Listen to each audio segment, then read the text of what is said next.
Is it Molly or? It's me. I'm recording. Oh, hey, Oh, you are hey, Molly. recording. Are you, Molly, are you also like letting people in the waiting room? Yep, I will be in charge of that.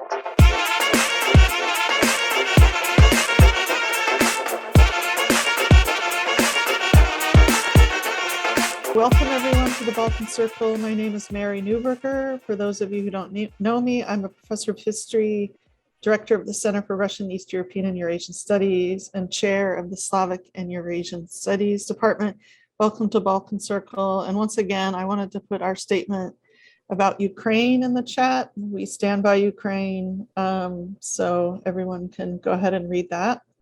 Ukraine is in our minds. So Kirill, I'm going to hand it off to my co-host, Kirill Abramov, who's going to introduce our speaker today. Thank you very much, Mary. For those of you that don't know me, my name is Kirill Abramov, and I'm an assistant professor, political scientist, but I am with the Department of Slavic and Eurasian Studies at the University of Texas at Austin, and work with Mary on multiple projects, including in the Disinformation Lab, the Global Disinformation Lab, which also is focusing its attention to regional issues as well. And speaking about timely and regional issues, today we have a very exciting speaker today, Mary, and I think it's very topical in the context of what we have talked about this brutal invasion in Ukraine, as we all know that the Balkans are one of the most vulnerable places. But without further ado, as today we will be talking about data gathered about the expectations and actually put it into retrospective of the citizens of Bulgaria, North Macedonia, and Serbia about the European Union and how they imagine their common living and life perspectives. However, our speaker today, who has a very distinguished biography, is Antoaneta Dimitrova, who is a professor of comparative governance in the Institute of Security and Global Affairs and the Faculty of Governance and Global Affairs of Leiden University. It's really impressive. Her work has focused on democratic and state transformations of the post-communist states in Central and Eastern Europe and the role of European Union in this process. She has been interested in the question under what conditions can institution building can be supported by outside actors, and more recently, how the EU affects the dynamics of backsliding in some of the CEE democracies. She has researched the policies of EU towards Eastern neighborhoods, Belarus, Ukraine, and Moldova, and their effects in the region. And she has participated in multiple practical and policy-making projects. She's a very well-known name in our circles. So it's a distinct pleasure, Professor Dimitrova, to be today with us, to be our guest. I would like to pass the floor to you for this presentation that I'm looking very much forward to. Thank you. Thank you very much, Carol, and thanks for everyone for listening. And without further ado, myself, let me share my slides, which will help me tell you the story that I would like to tell you today. And hopefully this goes as well as when we tried it. This is now visible, I hope. And I'll start presenting. Yes, thank you. Citizen discourses about European Union enlargement. And because we are the Balkan Circle, I'll talk about Bulgaria, Serbia, and North Macedonia and citizens' discourses in those three countries. And let me immediately say that this data and statements which I'll present to you, and I'll explain in a moment how they're gathered, were driven by a question which was asked in a joint European project. These are typical kind of projects that the European Union supports and funds, has done so for many years, those big consortia of a lot of really interesting institutions and colleagues. They are, by the way, very difficult to coordinate, but I'm not going to talk about this today.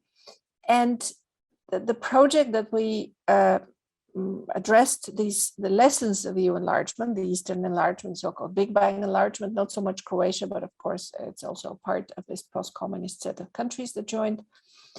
One of the questions that we wanted to ask in this project, which was called with the fetching acronym, hopefully MaxCap, was whether citizens of the so-called old member states of the European Union, so countries like the Netherlands and Germany, where we also gathered data, the new member states. The project took place 2013, 2016. One could argue the member states were not new anymore, but that was how we used to distinguish it. And the candidate states, and here we talk about Serbia and North Macedonia, which was not called North Macedonia when we gathered the data, but I corrected the name. So essentially what we wanted to understand is how citizens' understandings, and in the case of Bulgaria, also expectations, but also impressions, dispositions towards enlargement, emotions, how they differ or how they converge with arguments of policymakers, arguments of elites involved in the process of European integration. So before I proceed to tell you how we gathered this and what the approach to those discourses are, let me just give a little bit of a brief for the colleagues who are totally not, shall we say, involved in this very, very specific and peculiar, sometimes even policy of the European Union, which is enlargement, EU enlargement, and the state of play of EU enlargement.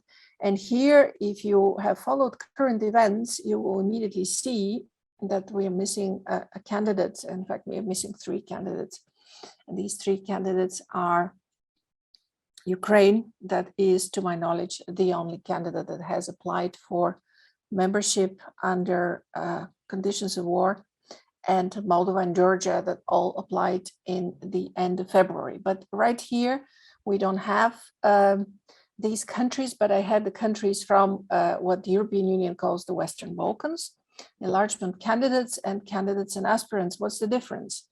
The difference is not so big in the real world, but it is different in terms of the status the European Union gives to these countries. So on the left of my slide, here you see the countries which have started negotiations, which is seen as, shall we say, being further along, further ahead, Montenegro and Serbia.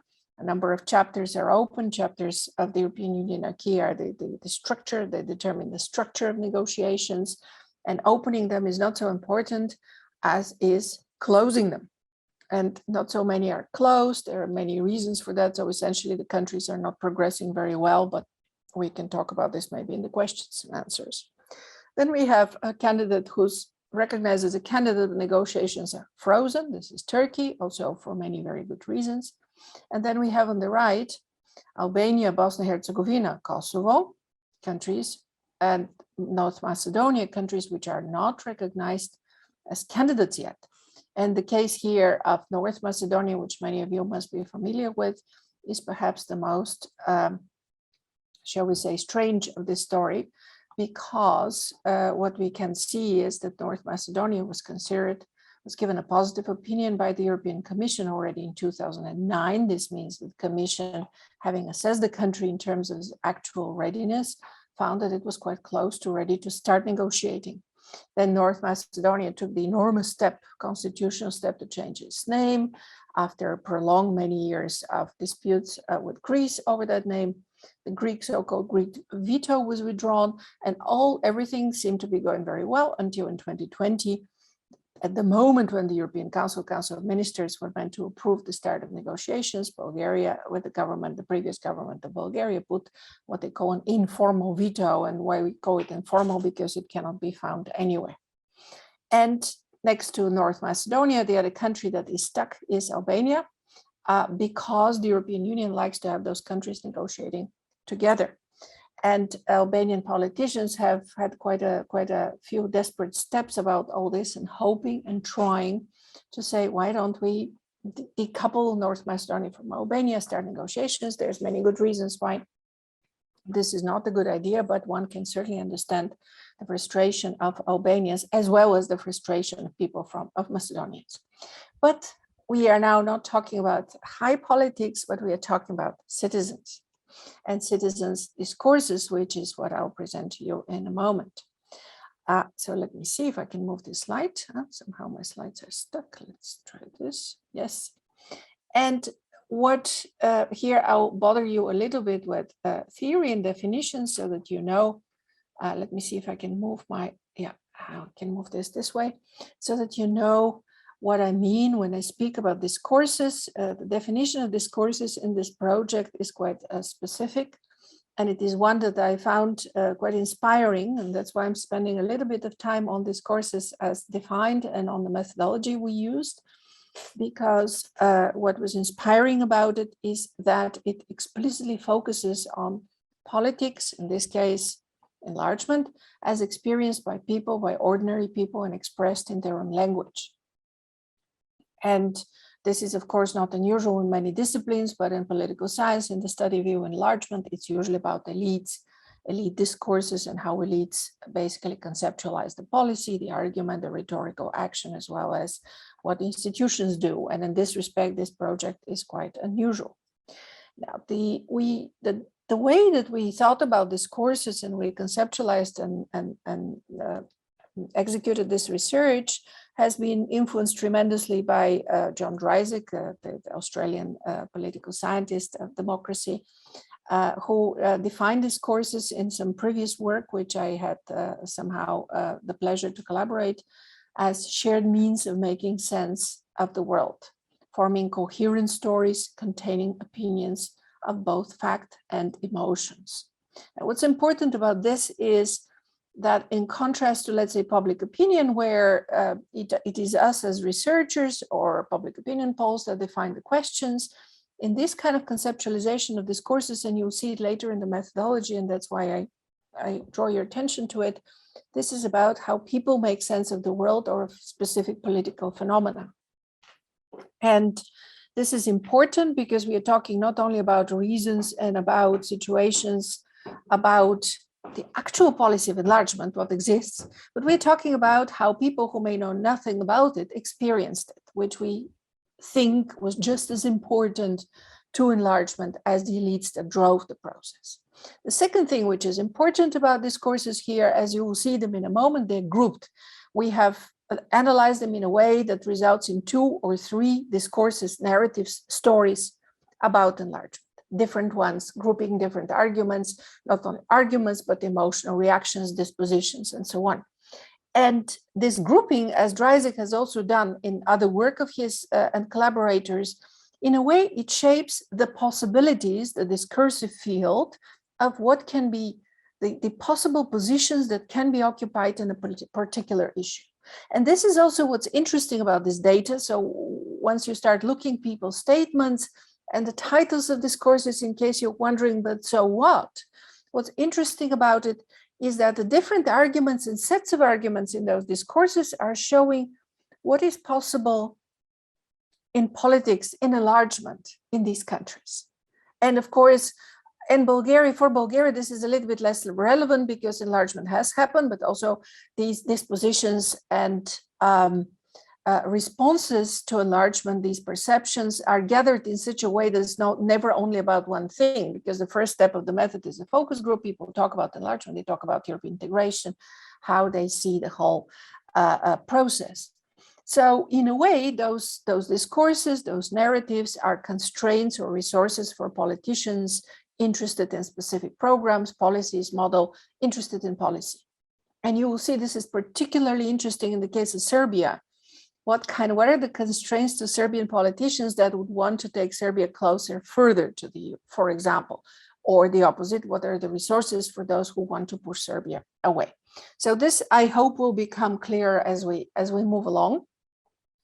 And now I'm again experiencing that the slides doesn't move very quickly. I wanted to show you that this research has been executed by a great group of people. So even though it's my pleasure to present it now to you, there have been a number of teams who have done either field work or have participated in the analysis and conceptualization.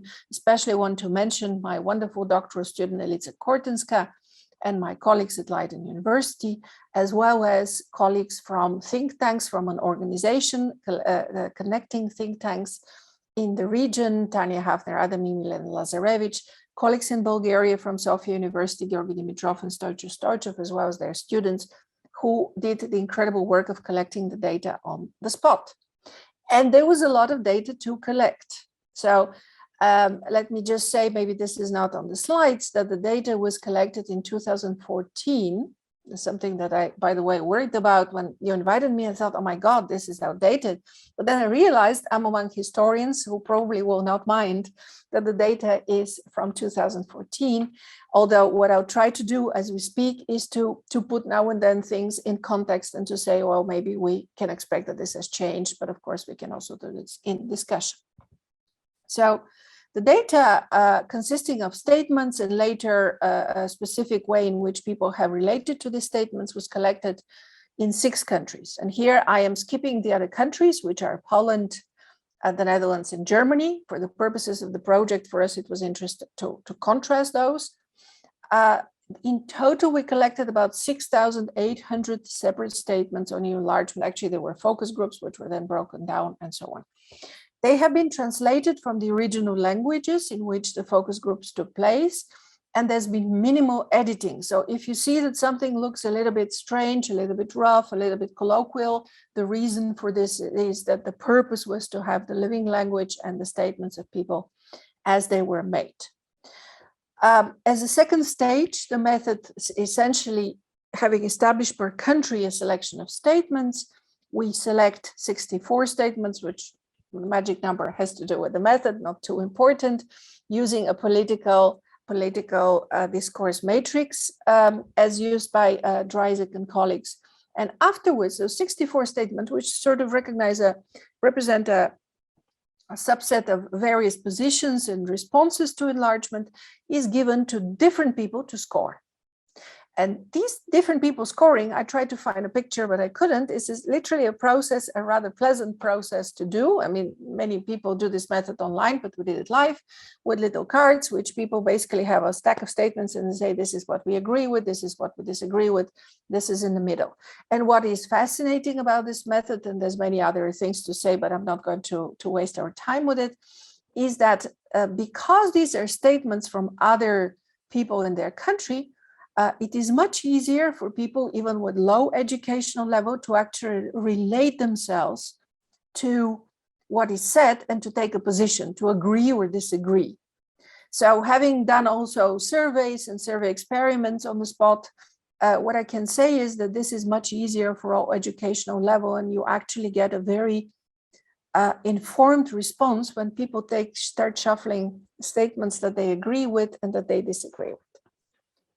And this was done with as diverse participants as possible, 70 different locations and 240 face-to-face interviews. Let me just say immediately also the data is not representative in a statistical sense because the numbers are small for that of the respondents, and also it's not gathered in a way as to be statistically representative. But experience and also working with this method, what we can say is that the data is in a way representative of the arguments and the stories. And I think if you listen and if you're from the region, you will recognize many of those. So in a way, the discourses are representative of the stories people tell about enlargement. Very quick look at where it was gathered. You can see here that in Bulgaria, we had locations all over the country and also in North Macedonia. And because this happened before the Prespa agreement, there is the words here on there, but please don't worry. In Serbia, they were a little bit more clustered, but in every country, and again, different in the Netherlands, Germany, Poland, in every country, what we try to do, what we found very important is to get essentially respondents from cities, villages, and towns. So we're not only getting the city elites. And to give you an example, this is the village of Telish, where I went myself to one of the focus groups collecting data. You can see the European Union flag in front, the rather sad looking, that was February, a city, I think it's really the mayor's office, the municipal hall. So I'm actually going to skip this. I can always come back to the actual analysis later of how the data is scored and how the factors are made, which are essentially our discourses, to give a little bit of time to present those discourses, the actual stories. And this is a generalized table, which also includes Bulgaria, Poland, Netherlands, Germany, Serbia, and North Macedonia. And perhaps last thing to mention is, based on the most distinguishing statements, the statements on which the most of our respondents score high, agree with, the discourses are given a label. And the other thing which is important is that this label essentially reflects the story that comes together from those various statements, which various respondents score high on. Again, we can go further into the method, but maybe that's not so interesting. So the labels are chosen by us, and that's where we put our imprint back on the data after having started without actually structuring it. And this is something that we found interesting and important to do. And immediately, without further ado, I'm moving to Bulgaria. What did Bulgarians make of EU enlargement? So in Bulgaria, we have 3 discourses. And again, when I say we have 3, this means that based on our factor analysis, this is the number of discourses that appear as significant above a certain threshold and above on which our respondents, which we are talking here about between 30 to 40 second stage respondents per country, score the highest. The first and most important, relatively speaking, discourse in Bulgaria, we called the more the merrier. And I'll explain in a moment why. The second one was striving for rules and values. There's a lot about rules, actually way more than people expect from the Balkans, but that's what the EU means to many people. And the third, but no less important one, is the forgotten village. It's not for nothing I'm showing here the village of Telish. So here are some of our statements. You see everything is in quotation marks because, again, we try to touch this as little as possible. All of the Balkan countries, say people who subscribe to this discourse, should join the EU so that they don't fight among each other. And then comes the other one of the things that surprises, it would be easiest if Russia joined. So this is 2014 data collection. And immediately what becomes clear, now the next one is, I want the EU to enlarge towards the Scandinavian countries so that rich countries will join. So what we are getting here from this discourse, and then there's a lot of advocacy for the Western Balkans, so the neighbors. What we're getting here from this discourse and its statements is that Bulgarian citizens, not the elites, where in the elites, of course, the pro or anti-Russian position, for example, is very clearly delineated.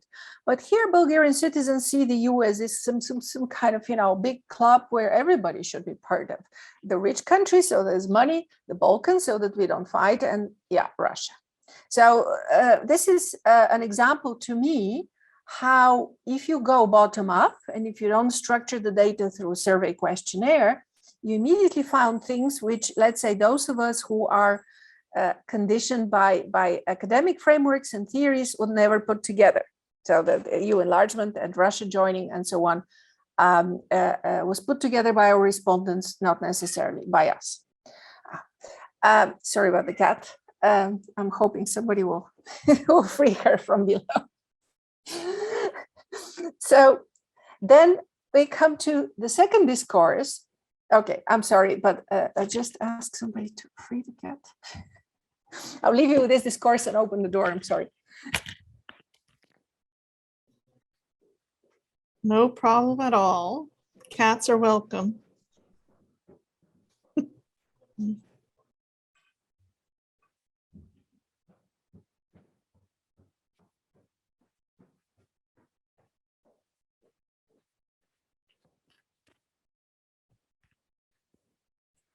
Sorry about that. Otherwise, you have cat next to discourses. So we have here the Bulgarians. This was, by the way, scored highly by citizens of big cities who were very much aware of the EU is an institution of rules as well as values.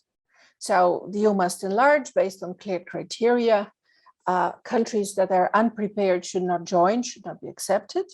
And then you have a very interesting statement. This is not so surprising, but the second one is interesting and was surprising to us. Many thought that when we joined the EU, our salaries would rise and everything would be served to us on a platter. But unfortunately, this is not what happened. I think the original phrase used in Bulgarian was "Заплатите ще скочат," the salaries will skyrocket. here you're beginning to already get a hint of the disappointment and these kind of mixed feelings which Bulgarians experienced after enlargement. Then the third one is also very interesting.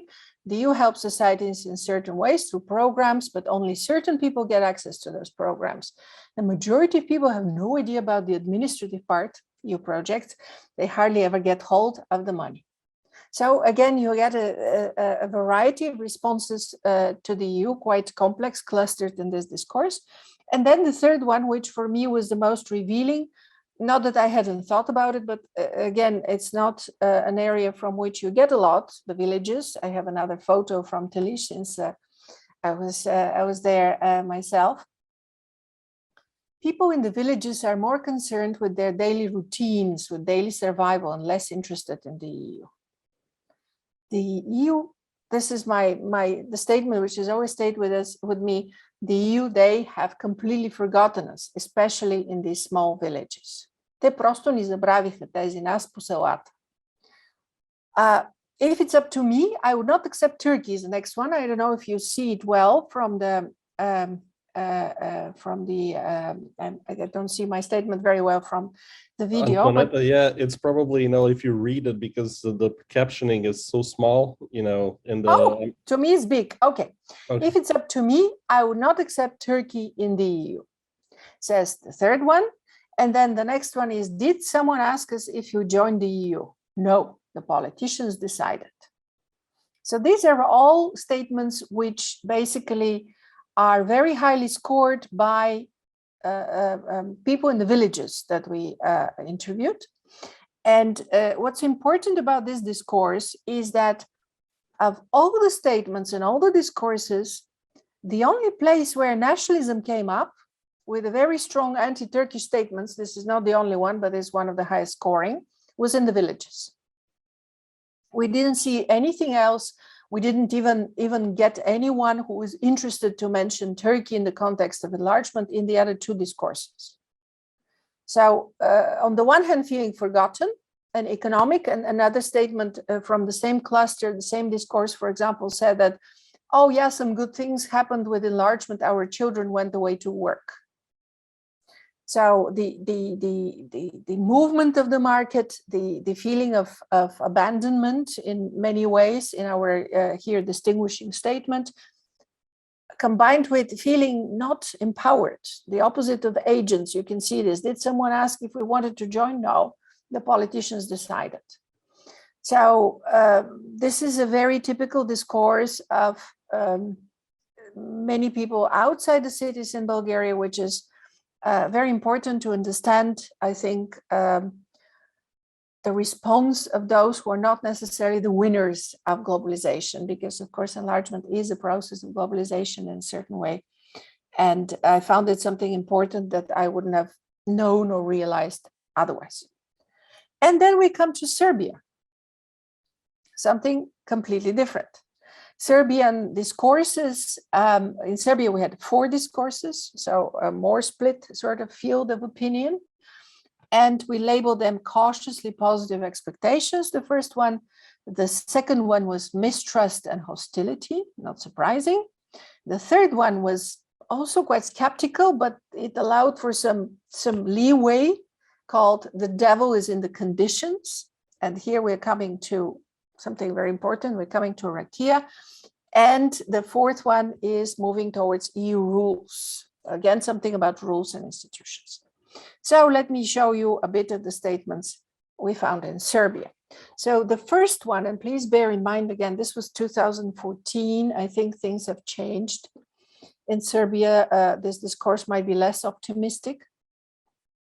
But what are the motivations of people to actually join? I think it would be better for everyone, said somebody, but mostly for the young people, because they will have a window to the world. They can escape this misery and poverty and leave. So what you see here is a very clear sense, again, of economics and jobs in how people think about them in their daily lives and experiences. The second statement is very similar. I want us to join the EU, says the Serbian respondent, because I want a better life for my children. It means higher education, their employment level, sufficient income, they'll be able to start their families. And then the third one is a bit similar to what we also hear in Bulgaria, the realization, this is also to be found in North Macedonia, EU for Better Governance, the realization that the EU is about institutions and human rights and freedoms and free movement of people, ideas, and capital. This is somebody who literally is one of our elites, most likely, because it's very much the way that the EU sees itself, of course. Then we have the second discourse in Serbia, not a surprising one.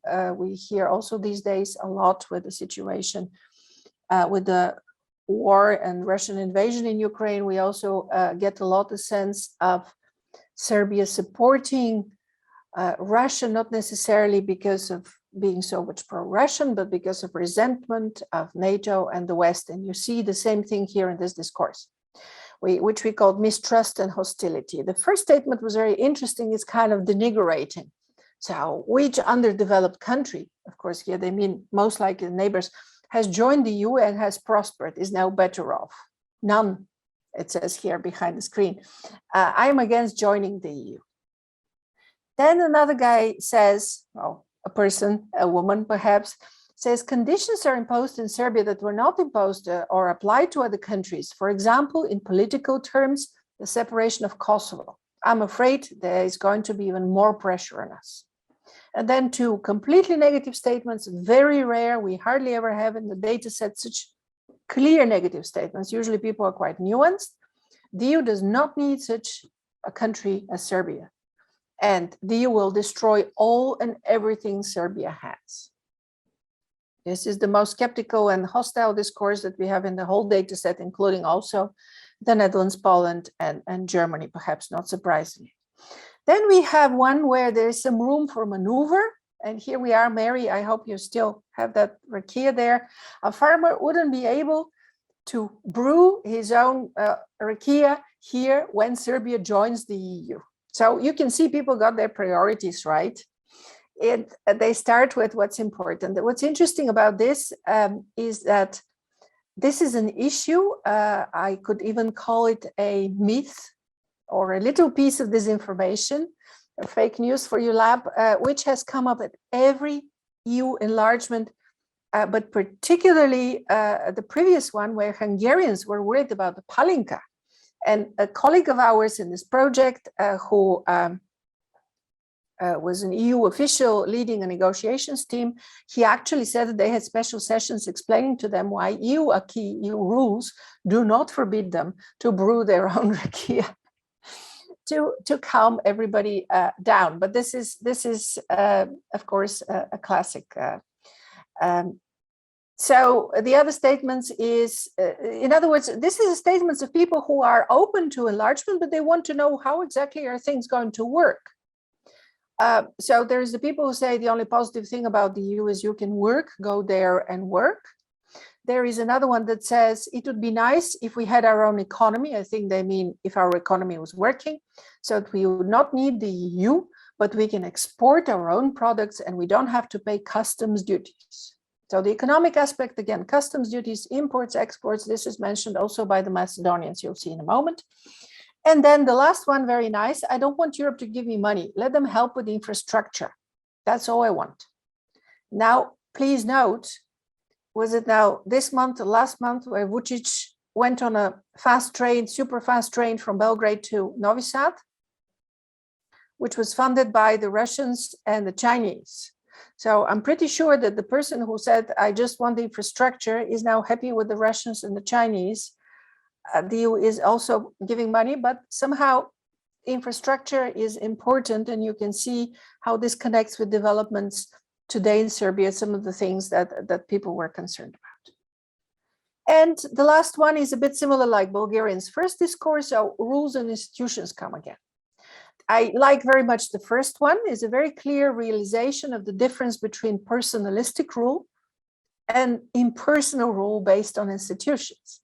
The advantage of the European Union, says this respondent, is that authority and power is in the rule in the institutions. And here in Serbia, it is in the individuals. We have a statement similar to this almost in every country in the region. There's one in Bulgaria, there's one in North Macedonia, you'll see it in a moment. Those who don't want the EU, says another respondent, don't have to join. This is a voluntary process, like a marriage. It's a community of free will. So also see that people make for themselves those metaphors and comparisons, how to understand what the EU is about and the process of joining or not joining. So then moving to the very interesting, complicated data set for North Macedonia and the Macedonian discourses. And why do I say it's complicated? Because even though we gathered the same approximately number of respondents, the data set was the only country in the 6 which split somewhat along ethnic lines. And what I mean with this is that discourse number 3 and 4 here that you see, not ready yet, and accession needs preparation, are essentially similar arguments, but the one, and I don't remember now which is which, the number 3 is where Macedonians, Slavic Macedonians cluster, and the other one is where Albanian Macedonians cluster. So actually the respondents, whether it was the language, our data collection people were bilingual, they were working with both languages, but something interesting happened there. The respondents responded to some of those arguments differently. And so we have 2 discourses that say more or less the same thing. The most important, however, relatively speaking, first discourse was EU as a better governance. And here you see also something very interesting. Macedonian citizens kept repeating, and very important footnote here, this is under the government of Vomero Depone before the socialist governments. So we having very, very different view on corruption, on personal governance, on politics, and so on. But what we have here is people stressing, we are not ready. So we have a statement saying we're not yet ready to join the EU. So 2014, North Macedonia is not negotiating, but also citizens are saying, you guys are making a big deal out of the name. This is before the name change, but actually we are not ready. So the EU requires that criteria for accession are fulfilled, says this person. It will not accept a member that doesn't have a functioning state. Then we have, even if we join the EU, the everyday problems would still have to be fixed by our own government. Very realistic people, those respondents. And then we have, next to simply somebody stating we're not ready, you have one very interesting which connects the EU basically with social rights and enforcement of workers' rights. So once we enter the EU, this respondent says, we cannot go back to the old legislation, the laws that allow workers to work in miserable conditions and don't ensure the payment of minimum salary. This is what the EU is for, what we want it for, because it would make our politicians observe the rules. This is something which totally doesn't come on the radar if you take a geopolitical view and if you talk only the elite story about name change, when are they starting, which chapter negotiations. This is something which makes also one understand what is it that the citizens of those countries want actually to join the EU for. And that's not the only thing, of course, because there's EU for business, our second discourse in North Macedonia, where very clearly, well, must have been business people, I think the EU makes it easier for business and politics. The problems are solved more easily when you're in the same union. Barriers are removed. As for employment, for example, people can move anywhere without any obstacles, one person says. Another one says, the EU organizes imports, and for non-member states, they're restricted. Trade is free among member states. When we become an EU member states, our markets will be open and people can import and export. So again, the classical justification for European integration does make a difference for people in North Macedonia.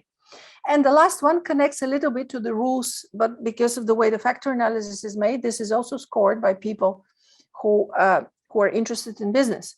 So we may have laws, but they're not observed. On the one hand, we want the EU. On the other, we think, who cares, and hope to keep the status quo. I'm sure this sounds better, actually, Macedonian, but yeah, we had to translate back. This is a wonderful statement. And there is now the other not ready, the 2 not ready discourses, the Albanian and Macedonian, Slavic Macedonian. I think it's good to join the EU, first of all, because of the corruption. All things will fall into place. I think the person meant because corruption will be restricted. then they say, we only think that we are ready. The politicians tell us so. If we were ready, we would be members already. And then the other one says, the EU does not make us copy their laws. The EU sets the requirements, but does not say how. Just refers to Macedonian legislators to draw the legislation. So that's the one not ready discourse. And then there's another one, accession needs preparation. And this has a couple of really interesting statements, very different from what Macedonian politicians were saying at the time before the name change. They say, I honestly think the government doesn't want us to join the EU because then all loans and public spending would be controlled. And it's obvious that they, the government, take advantage of the situation with the name issue. In other words, the citizens here are saying, we're actually, the government, it suits the government, again, Vemero de Pune, it suits the government not to join. And this one is also very interesting. People really thought about it. Why has EU membership brought no problems for Slovenia? Because they first put their country in order, set up a system, worked hard on it. So afterwards, it was easy for them.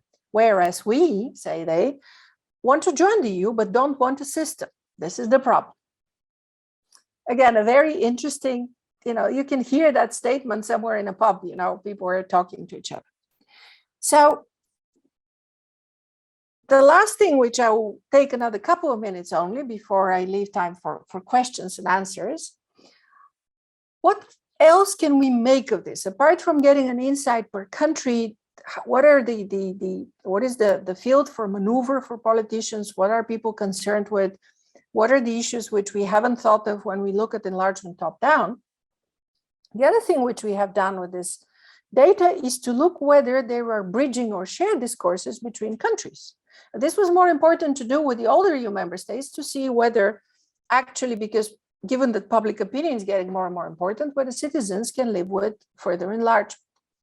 And immediately you can see from this table, and again, you don't need to read it, but you can see that between Bulgaria, North Macedonia, Serbia, and the other country there is Germany, there is a number of discourses which share the arguments and statements that the purpose of the EU is to improve governance, to have better institutions, rules and values in personal institutions. And these are some of the statements I already attracted your attention to. Just one in Serbia, the advantage of the EU is that the power and might are held by institutions, and here they're held by people. So this is something which we find connecting across the countries, this interest in the EU as impersonal institutions. It's unusual, again, because it doesn't get caught by those who analyze geopolitics or just the top political dynamics. Another one is utilitarian, simply the EU and economic benefits. That one is not very surprising, but it's all across the board. So you have it in Poland, you have it in Bulgaria, in the more the merrier, the benefit of enlargement, better trade, etc. You have it in Serbia's first discourse, the positive expectations, but also a little bit in the devils and the conditions. It's very strong in North Macedonia, the EU for business, imports, exports, and so on. So you see this kind of economic motivation is there, but there's also other motivations, and the other motivation, the EU and better government. And there is also the skepticism, which is in another table. I'm not going to show that because we might want to leave time for questions. So to conclude, what can we see that's common in the Balkan three in the discourses? Great expectations. Everybody had great expectations. And you can see in the Bulgarian discourses that they have come down quite considerably. European integration is seen as good for jobs and business, the economic aspects, but also for governance, for impersonal rules. But there is also everybody in the three countries, you see statements all across the discourses that say, this is all very well, but it only works if the government is not anymore ruling on a personal basis, but is observing rules and institutions.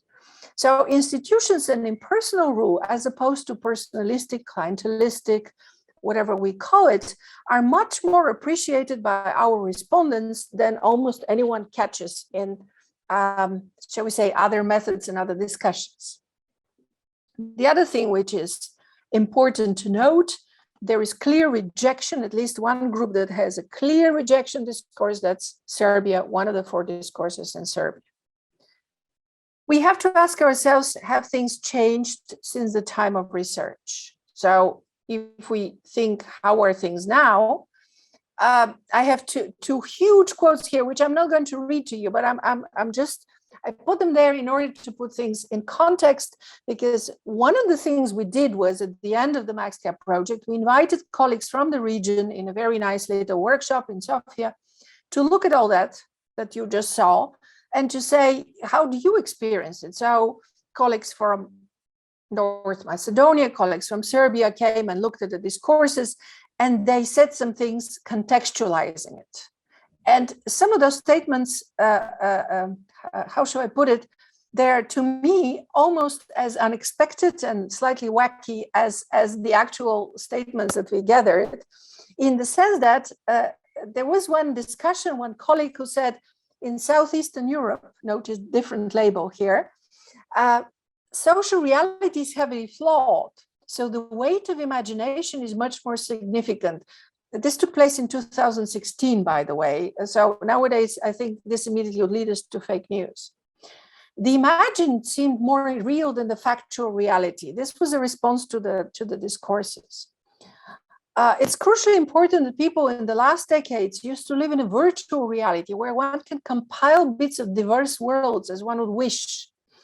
Today, and this is why I put this quote there, the everyday citizen does not feel coerced to choose as it was with our grandparents, either with Russia or with the US. Unfortunately, I think the situation is not nowadays the same. One is not anymore free, as this colleague said, to make a bricolage of fragments of incompatible worlds, no matter how distant and contradictory they may be. I was attracted to this statement because a lot of people asked us in looking at the discourses, why didn't you find this kind of clear cleavage between pro-Russian and pro-European and so on? And the answer is, we didn't. There is in the whole, that's why I took a bit of time to talk to you about the method. In the whole process where this is done, the only place where we could have actually selected different statements was the cut of the huge number of statements to a smaller number, to 64, who are then given to different respondents. In that pile, there were a couple of statements on Russia, on every country, Russia, EU, whatever. We took some out. What was left was Russia also should join. But I can fairly say it wasn't an issue in 2016 that people felt like choosing for the European Union, we reject Russia. And this is today, I think, the biggest difference, unfortunately, with the situation in Bosnia and Herzegovina, with the situation in Serbia, where you see again how the big developments on the historical stage, and I'm sure many of you know much more about this than I do in a way, have split again the politics and the thoughts of people in a way that perhaps the biggest gain of the European Union was in allowing us to think that power politics is not the only way to move forward. And now I'll stop here and give some space to questions. Thank you very much. I do appreciate the time for you taking us. I'm just going to ask later on, as some of our colleagues are asking for the original citation. So, the work, if we can. Here it is. I have a slide with it, and I'll send it to you as well. Yes. Thank you. Can we go back to, sorry, can you stop sharing your screen? And yes. Also, can we unpin? Yes, I can see you too. Yeah. Molly, can you unpin the speakers? Or is it already done, but just not I think on she mine? unpinned, Okay. but we just sorry, no, I just had mine on. I think she did it, sorry. but we need a different view so that I can see more of you. Yeah, because I only see now you, Mary. Yeah, just if you go, somebody has to go to gallery. At least I would like to see. We can individually do that. Okay. It doesn't work for me. That's strange. Is it better now? You should be able to just, okay. Yes, well, I see at least a few more people. Yeah. Well, thank you very much. Mary, if you would like to comment or question, I certainly have several comments and questions. Then again, today is a day which I guess the discussion is merry, because we have one pivotal question, and I see that at least one of our participants, Alexei, in Italy, maybe they're crying, but, Balkan Circle is happy. So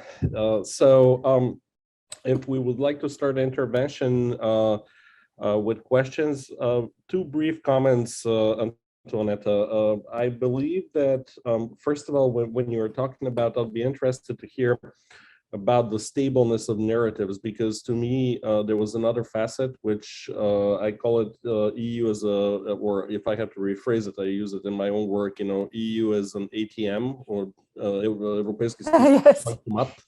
Right. Which is, and I see the smiling and nodding heads. I think this is very, very prevalent. Another one, which I think you mentioned, is something that correlates really well in my mind. I don't know about the measurements currently, and probably you guys have done it, and I know in other works of yours, you've probably been looking at this, but if you look at the correlation between the desire for rules and then the comments, the mismatch, if you will, either as a response to state capture, and it's kind of a natural thing, and then this deep trusted pessimism and self-criticism into saying we're, I mean, one of them was even, so striking, I think, on the slides. Like, they know what kind of countries we are. And I know that certainly in the pre-joining period for Bulgaria, there was constantly kind of a motif coming, I think, the foreigners very well know we want to be in the club, but we just don't want their rules, right? So yeah, that was the North Macedonians, but yeah, Bulgarians would say the same. As Prostov was saying, we're going to play the imitation game, right? Until, fake it until you make it. So my only question kind of to open beyond those two remarks is, however, when you look at from the perspective of 2022 and in sort of the afterlife of this study and those results, what does really, because we're talking right now about the subjects, so non-elite study, structured in looking at bottom-up discourses which are popping up, as opposed to the usual, what political science would look like, elite-driven project, top-down. My question is, however, has the communication strategy and the approach of the EU been informed better in any ways by what we have seen? After all, elites and non-elites, and their dynamics, are similar across, or in many ways, in different countries. And it seems that Brussels, to me, not necessarily, and I'm not defending the Eurosceptic view, but maybe is not, heard and picked up on the signals which have been heavily emanating. And then you just saw us how many similarities you have, overlaps. And I think if we run it on a time series, as you said, certain results will be very, very stable. So how do you normally do this, Kira? Do I respond one by one, or do you group? One by one, so we can open the discussion. And that's easier, so I'm not going to forget. Yes. Mm-hmm. Yeah, so again, as I said at the beginning, this data is not public opinion data, is not structured like this. The other experience which I have with Q methodology is with this wonderful book, which I had here prepared to show you, but maybe now it's, just my computer is under it, which was a previous work done by with John Dryzek and Leslie Holmes on EU, on discourses on democracy. In 1997, we did the empirical work in the region, or actually it was still Yugoslavia in the book. And what I notice if I look now is, for example, if you look at the Russian discourses, which were then done in a similar way, there are statements such as, democracy is a dirty word in this country. We really think it's something of the West, and so on. So perhaps this is my way to answer that, based on the way that Dryzek conceptualized this, and we worked with it.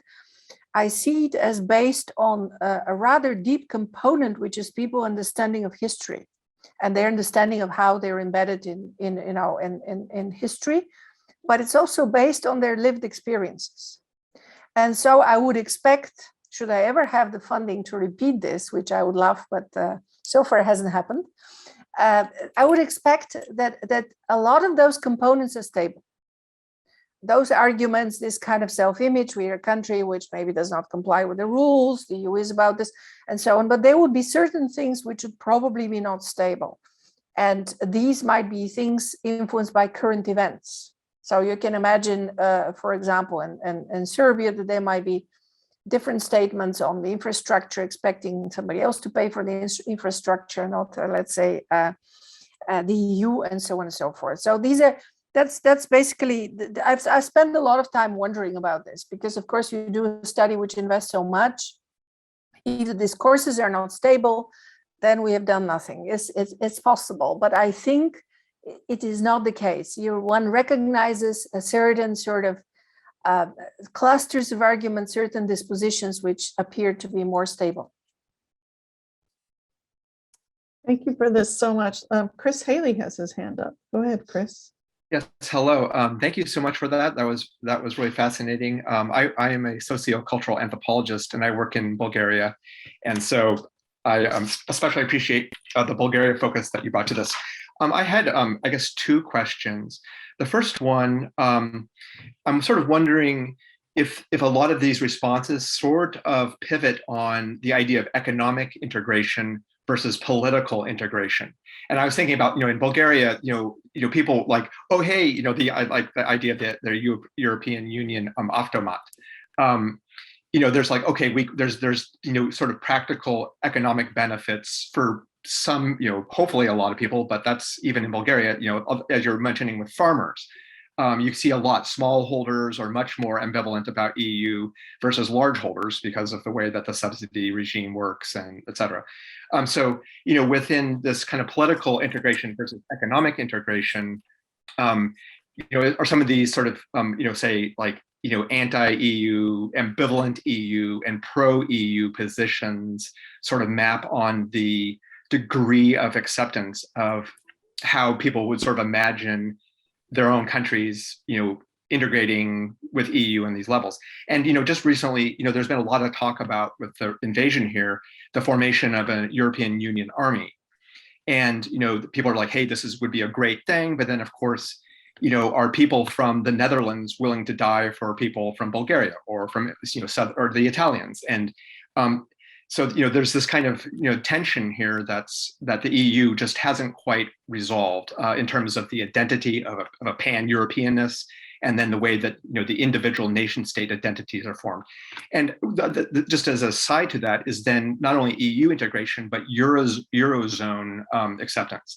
And I was wondering, how would that map onto these positions? I mean, would the pro-EU people be pro? It would seem to me they would be, a pro-EU person would be pro-Eurozone. But there's other people, there's certain nationalist strains that people, like to have local control of their currencies, and et cetera. And certainly the Greek crisis sort of showed everyone, like, hey, Euro membership has its drawbacks when Germany puts the hammer down on you. So there's that question. And then just more specifically, I think I'm beginning to get lost. So I think these are very interesting, but please tell me which question. I'm having difficulty to think, what is the question? The mapping of political versus economic. Yes. So that was, and I was using the Eurozone and European army as kind of examples where this gets played out. And then I just wanted to, more recently was the we continue the Change Party in Bulgaria.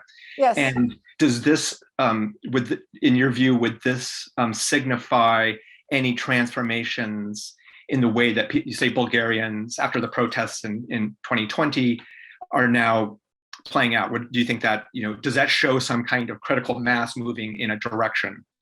So I'm sorry if that was confusing. I don't know. I don't know. I would perhaps on a personal level wish it to be the case, but I think based on some more recent data on protests that we started to gather, critical mass probably far from.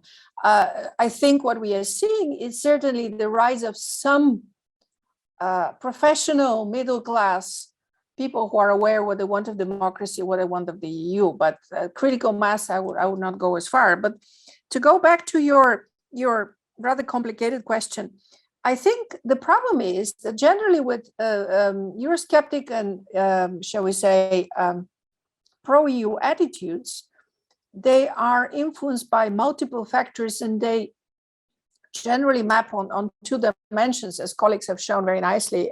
For example, the work of Lisbeth Hoge and Gary Marks, and they map on two dimensions which are not reducible to each other. And the one is the identity, and the other is the utilitarian economic. So the utilitarian economic is clear, and we see it all across. And by the way, it's clear also in Western Europe, Western European EU member states, let's call this.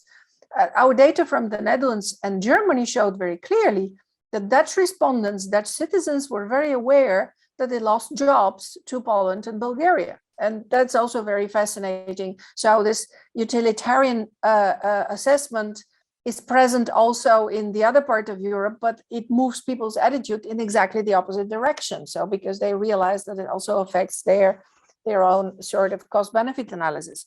And on the identity map, we see something very strange in Bulgaria in this data, which I think might have changed, which is, again, there was no clear-cut pro-anti-Russian, there was no clear-cut pro-anti-NATO European integration. Generally, the attitudes were quite favorable to the EU because of highlighting the rules. Again, this is not something that we've seen. We like the rules about the EU.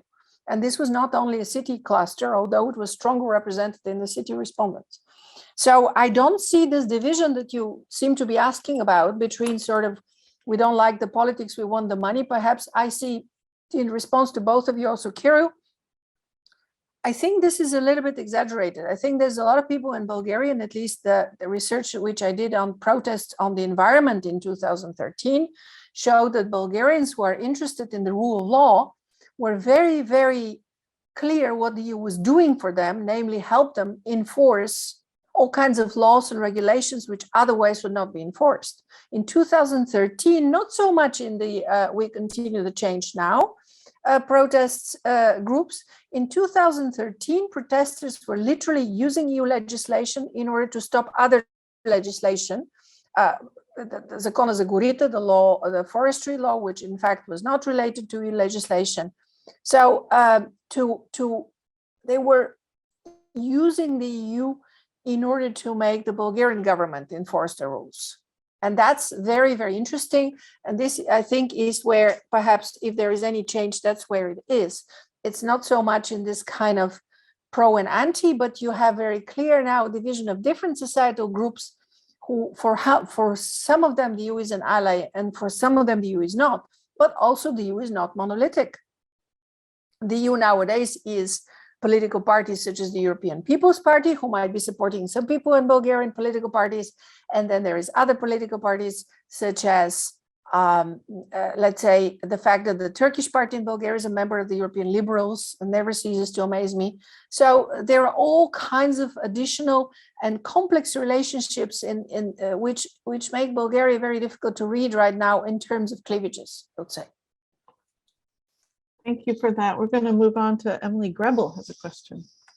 Hi, thank you so much for this really interesting talk. I was in southwestern and rural Serbia last week. And one of the things that really, or a couple of things really surprised me. One was sort of the positive, optimistic energy that people were expressing about the future. I mean, it was a weird time to be feeling like all this positive energy.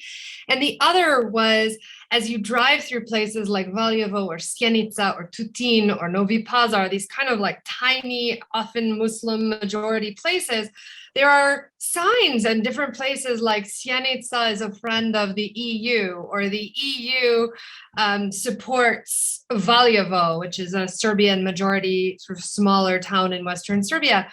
So my question to you is twofold. The first is, to what extent do you see kind of the EU operating in provincial rural regions directly, trying to kind of change? Early in your talk, you talked about sort of these discursive fields, and in what way is sort of the rural or the peripheral or the sort of these small towns even kind of fitting in that? And the other is, to what extent do you find the narratives different with minority subjects? So, I mean, all three of these states have sort of significant Muslim minority, Albanian speaking minorities in I know there's a, so I'm curious if that kind of plays a particular role, or if you've seen something that sort of fits with those two narratives. Thank you so much. Thank you. Let me just start by saying you've definitely been to Serbia more recently than I have. So I'm sure that you're more attuned to what's happening. But what struck me also in this data, I mean, let's put it this way: we did expect the resentment linked to Kosovo. And we did expect the resentment linked to feelings of EU conditionality, because EU conditionality has pushed very hard on certain aspects of political criteria, which the Serbian leadership did not want to fulfill. But what the EU did last year, actually in 2020, time is going fast. What the EU did in 2020 is it put this big plan for the Western Balkans, and of course, with some colleagues we've discussed, part of this plan is just the EU's operational programs repackaged and done differently, but okay. There was more assistance than before, and the assistance was kind of more pragmatic. And with more pragmatic, I mean much more targeted towards infrastructure, towards business, towards small places.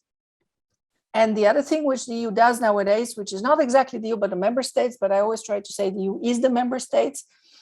The embassies, various EU member state embassies have those little sort of pots of money, which they dedicate to exactly small projects in small places.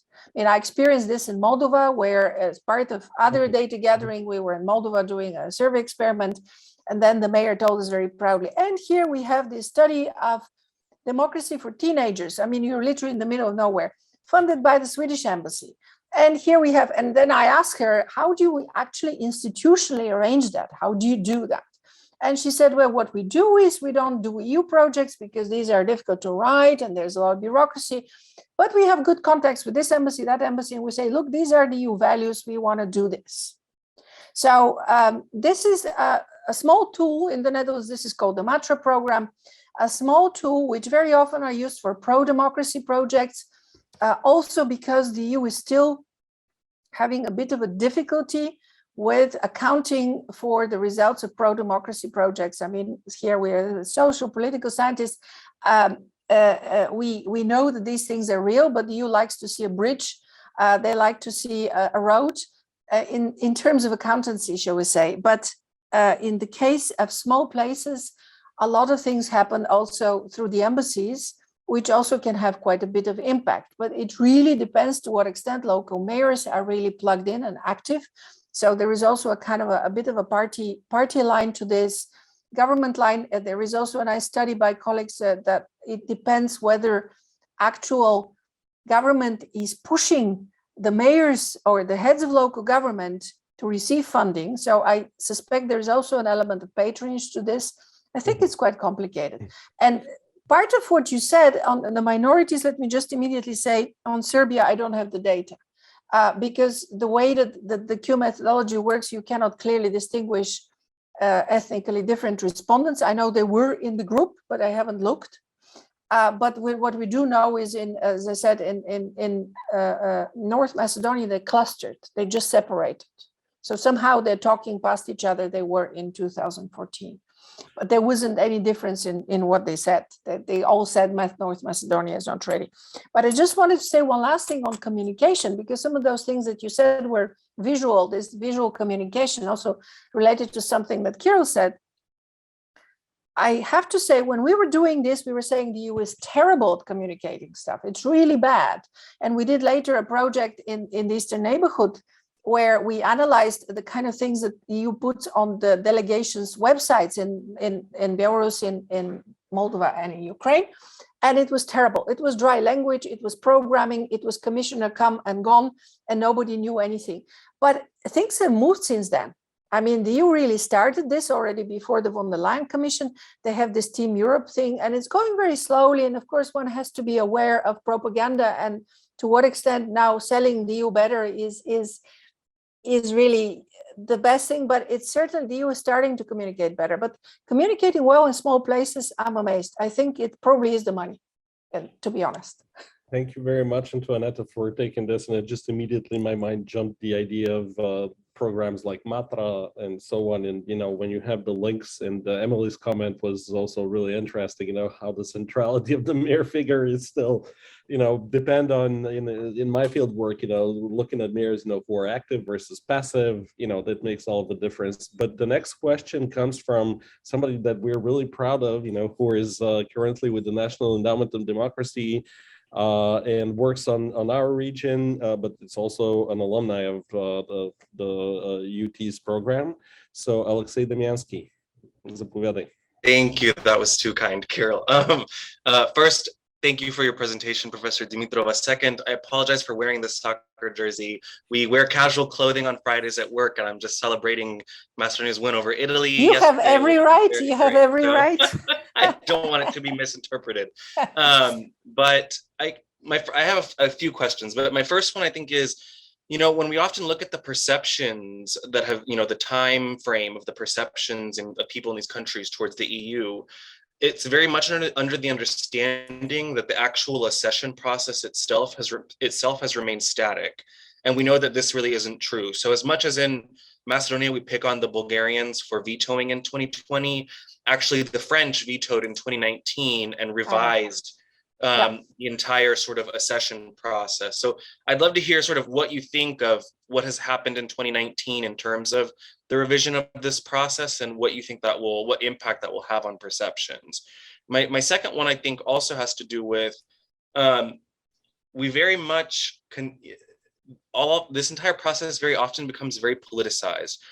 In terms of the dispute between Bulgaria and North Macedonia right now, Bulgaria is attempting to take the dispute and insert it into the actual framework, something that North Macedonia itself is saying this shouldn't happen, bilateral conflicts shouldn't enter inside of the EU accession framework.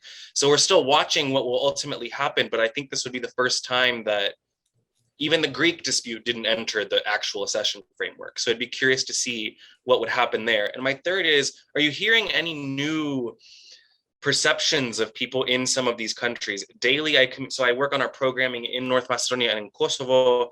Daily, I communicate with civil society groups on the ground. And right now, particularly in North Macedonia, this is the first time where people who formerly worked at the EU Secretariat, people who lead think tanks on EU accession processes, are beginning to ask, do we actually need to be considering an alternative to this process now? And I don't mean an alternative as in the Russian or the Chinese are going to come do something, but do we need to have a Nordic model in terms of what maybe sort of Iceland and Norway have kind of been doing in terms of some of these economic decisions? So I'm curious if you're also hearing different new perceptions. Yes. So I'll start with the last, and the answer is yes. That's similarly my impression. And again, talking with colleagues in North Macedonia and with some of the very strongly pro-European NGOs that have been advocating, working in this, you've probably also seen there is a great disillusionment and also sense of lack of hope, which I can fully understand and relate to. So there is a sense of being stuck. And of course, after this whole culmination of the Greek veto is removed and comes something else. And there is a great, but I have to say, if you look again at the data that we looked at, I do have the impression that Macedonian politicians are reinforcing this whole kind of battle of we only have to start. And it's so important to be a candidate. And I always say to people in the region, the point of view accession, the biggest amount of reform, the biggest amount of economic growth, the biggest amount of foreign direct investment happened all before accession, during negotiations and in preparation. I mean, this is the one kind of enlargement rule that we know of that is absolutely holds fast in any, whether you look at governance, whether you look at economics, and whether you look at institutions. So yeah, I understand they want to be candidates, but wanting to, but I wanted to address your other two questions. So the revised process and the French initiative to change the framework, did this change perceptions? I don't know about the citizens, but I'm fairly sure that it didn't, in the sense that, how shall I put it, maybe very simply, citizens have no idea I mean, look, the whole kind of rigmarole of chapters and chapter 22 of the acquis versus chapter 2, when we're first opening this and closing that, I've never met an ordinary person not outside the policy field who understands that or cares about. I mean, this is perhaps the acquis chapter, etc., is one of the things which the biggest mistakes in a way of the EU. I mean, this is simply a device by the Commission to divide all the piles of regulation and legislation that the EU has. But in terms of the chapters, and then the politicians have taken it over in some kind of the bizarre mimetic process. And I understand all of this within the epistemic community, within the policymakers. Citizens don't care. Now, where I was expecting the new French approach to change things was through the money and the finances. But unfortunately, I don't think we can get a good picture of that because of COVID. So when they were plugging in the plan, they had those priority areas and areas in which they wanted to push particularly hard. The whole connectivity thing, which I think is starting to happen a little bit, and maybe if the mobile phone charges are now equalized, this would have a big impact. So I think, again, why I did this research and presented this specific research to you, and I've done a lot on top-down enlargement, is because I struck times and again how different people see it on the ground when you go to people's living rooms, when you go among the blocks and in the pub, and how enlargement is done by policymakers. And in some ways, sometimes this is not a problem. There are many policies at the higher level which citizens don't understand, but enlargement is becoming more and more a problem also in Western Europe because of public opinion. So I'm not aware of changed perceptions, but probably not. And what I would expect to change it would be money used in a different way, but because of COVID and redirection, I don't think we know. And inserting now the conflict, whatever we call it with Bulgaria into the framework. I think this might be one of those solutions which the European Union or the Commission uses, depends whether really Bulgaria is pushing it or the Commission is pushing it, I haven't followed. Uses when you have deadlock. So we have deadlock, and under conditions of deadlock, what you can do is subterfuge. So doing something through the back door, using a different arena. I think that's what the new Bulgarian Prime Minister was trying to do, to switch the arena from history to economics. The other thing that can be done is moving things to the technical. And the framework, the negotiation is a technical thing. I mean, if we talk about politics, bilateral politics have been part of the enlargement from the very beginning. I mean, please understand me, this is in no way I'm justifying the position of the previous Bulgarian government or whoever. This whole veto is ridiculous on a personal level. But bilateral politics have been from the very beginning part of. The UK wanted to join the European community twice, and it was vetoed informally by the French. Then we had, at every enlargement we have an example. Let's say from the Eastern enlargement, the example is between Germany and the Czech Republic over the properties of the Sudeten Germans. We have the problem of the bilateral dispute between Slovenia and Croatia. We have, and so on and so forth. Greece was trying to veto specific funds for Spain and Portugal, etc., etc. So this has been something which you can tell is the rule of enlargement, even though people, of course, every time object to it, because it doesn't say anywhere in the acquis you have to comply with the unreasonable demands of your neighbors who happen to be EU members. But this is a function of unanimity in decision-making. So as long as this is the case, whether it's formal or informal, it always happens. So I was in a very interesting meeting with some Macedonian politicians, including, for example, Radmila Shekerinska, whom I hugely admire. And she was saying maybe to do us a favor, not to focus so much on that, but to find another way to approach the problem with Bulgaria. And I think probably somewhere there is the solution. Yeah. Okay, thank you for that. Christian Atanasov has a question. Christian?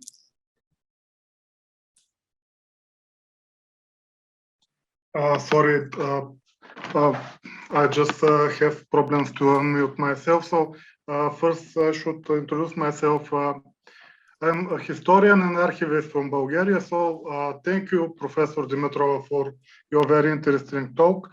Probably my questions will not be quite accurate because I'm, after all, a historian, and that is not my research area.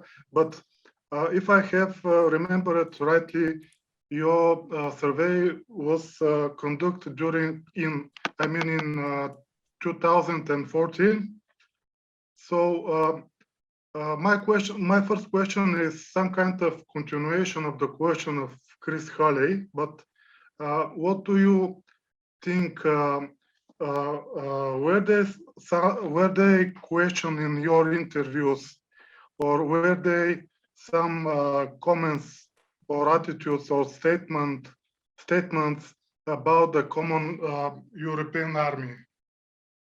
And because it's not a very focused, it is very focused question, but I just want to ask you about that. And my second question is about what could be the, how to say, expected results from the current war in Ukraine about these statements and opinions and so on from the European citizens about the enlargement of the European Union.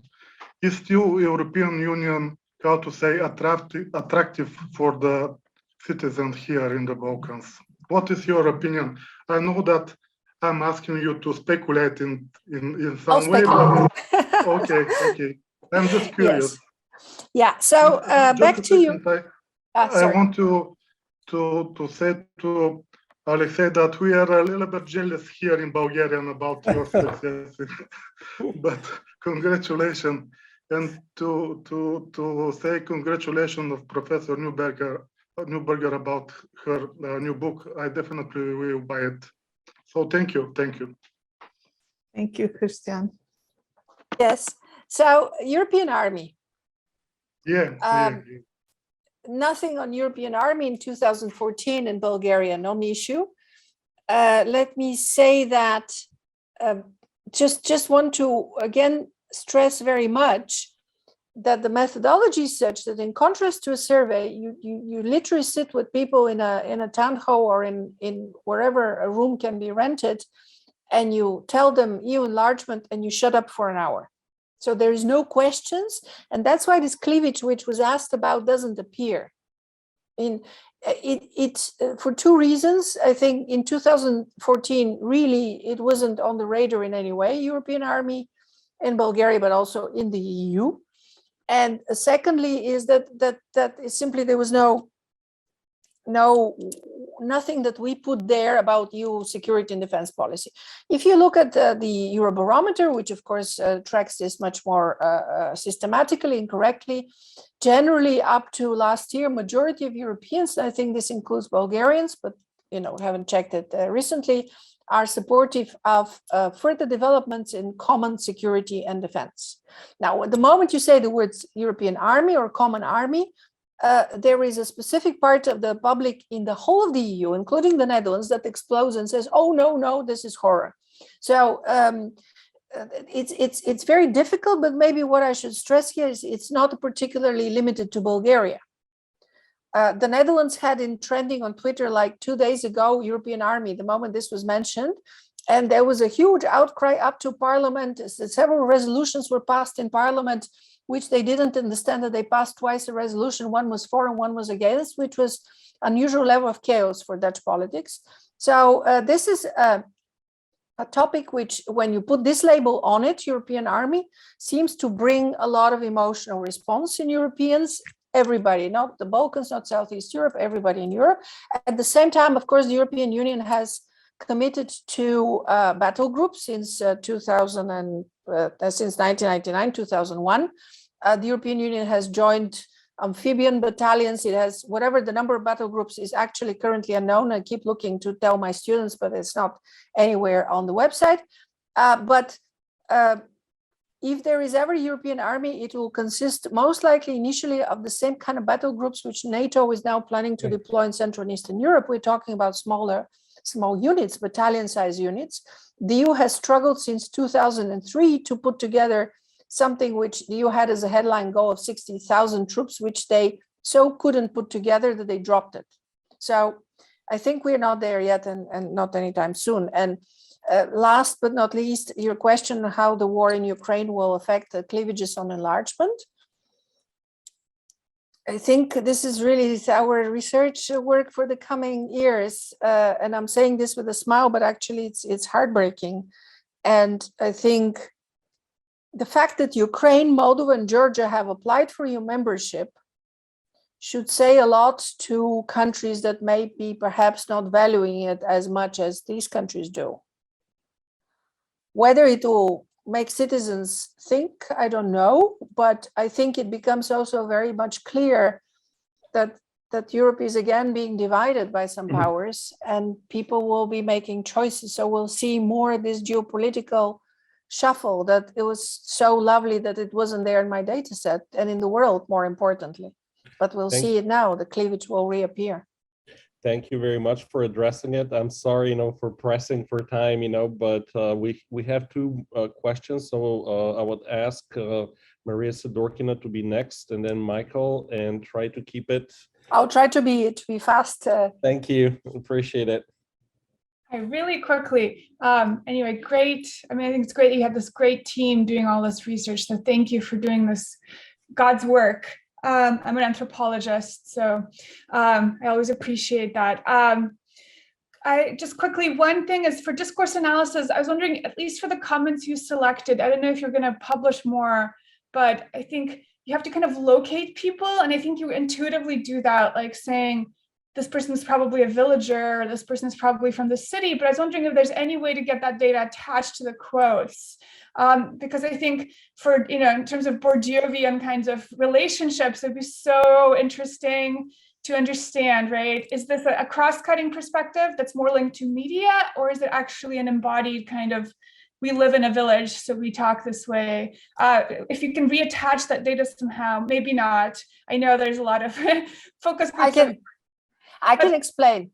No, but I mean, sorry, my quick question is, in generally, do you feel like this desire for institutions from the EU, is that, do you think that's linked to their desire to more states? Is it seems like our state is kind of absent, No. and we need more state functions, or something else? Thank you, sorry. Yeah, no. I'm sorry, because this is very interesting, and I could talk about this also very long, and I'm sorry about my light, it's getting to be evening. So back to, we can reattach, but the point of this particular method is that these factor analysis, they actually unite a variety of people who have scored high on a particular statement. So it's like a inverse statistics where you score differently. And the point is, we could, but the point is that these are discourses which cut across. So there are various people. So the one, Bulgaria, the Forgotten Village, was unique because the statements were so specific. We went back and looked, and we saw that the people who scored on this discourse were all from the villages, which is not surprising. But the rest of it is mixed. You have respondents of different age and education who score on this. So almost like the discourses, the stories are cutting through people's lives in different places, and that's why we wouldn't reattach, because it's not one-to-one. And your second question, I'm sorry, could you? Is it the desire for institutions from the EU? No, it's really about rules and impersonal rules. I mean, I very much like and use the work of Douglas North and North's framework for historical framework for explaining violence, and there this distinction that they make between impersonal rules versus patronage. So it's not looking for more state as in the local police that will bring security, or at least not in 2014. This may have been different before in the 90s or the late 90s. But this is really about just not wanting rules to be arbitrary, not wanting institutions to work through patronage, but looking for predictability, looking for the rule of law, if you like, looking for not implementing a law once, but the other time not, but having exactly this kind of legal predictability, which is also important for business. I mean, many of those people were small businesses that responded to our survey. So I very much like, that's why we call it You for Better Governance, but you saw it. I won't elaborate. We don't have so much time. Yes. Okay, last but not least, is Michael still here? Keel? Or did he leave? Oh, there he is. Michael, did you want us to ask your question? Yeah, Sorry, let's I say I should- agree with you. The idea that local EU bureaucrats would put local politicians in line. Yes, I think that's also a very nice, nice way of putting it. Exactly, sort of control, but not in a Soviet type control. Just kind of, you know, keep them to the rules. I was just saying, Dr. Neuber, I should probably go. I have Oh, okay. a meeting, but, That's but no, thank you fine. for your talk. Just a quick comment, I suppose. Yeah, I'm a graduate student finishing up a mostly qualitative thesis on like Russian influence in Serbia, and so I really enjoyed your methods section. I thought this is like a great balance of looking for discourse, but like in a larger like subset of like focus groups and things, and so I think, yeah, it would be so great to have some of these like mixed method like research for EU programs and like for political development in general, but the problem is that they can be so expensive, and so I see like really good ideas about how to make these programs like more empirical, and there's just so many like things to take to watch and take so much time and resources that like it's still right, you know, we're moving there, I think, slowly. Like Alexei mentioned, the methodology changes, but it just, you know, it takes a lot of time and effort. So so no, it was great. I just don't need to have. Thank you for this comment. Yeah, no, I think you grasped something which we struggled with. It is expensive because it takes time to do the focus groups, then to find respondents who are different from the first group, etc. It's way more expensive than a survey or than a battery of questions that you put out always the same. But I have to say, I've done both on the ground, given surveys to people literally on paper in the eastern neighborhood, in Moldova and the villages and so on. This is so much working better with the respondents at the micro level. Even the least educated, literally people working in the fields, if you give them 6 cards with statements, they can sort. They can say, oh yeah, I have an opinion. I agree with this and I disagree with that. But if you ask them a question like we did in Moldova, do you think that our country, so again, 2016, should align itself with Russia or the EU? Oh my God. Worries. They're looking at the mayor. They're ticking all the boxes, both Russia and the EU. Fear, dynamic. Much more difficult, but it's exactly. The problem is this is expensive, and the other problem is we don't know the level of external validity. So this whole question, which we keep coming to what extent are we, you know, is this valid now? What has changed? Again, one time if we get funding, I'll repeat all that. But on the one hand, it's super fascinating. On the other hand, I do understand why people use surveys and, you know, work the data in a different way, because this is very labor intensive and more difficult to publish, because people say, oh, but what is this method? By the time we've explained it, you know. Anyway, I still encourage you to do it because it's enormously rewarding on the ground. It's really rewarding to interact with people, and also people understand that you kind of really want to hear their opinion. There is a kind of quite a respectful relation with the respondent. Well, thank you so much for this. And thank you everyone for all your questions. We've gone over time today. It was really wonderful. Thank you all. Thank you all. All right. So goodbye, everyone. And thank you for coming to Balkan Circle. Thank you, Mary and Kirill. Thank you, everyone. You know, well, Keith should help me out with Romanian. Mulțumesc. Mulțumesc. Da, mulțumesc frumos. Voila.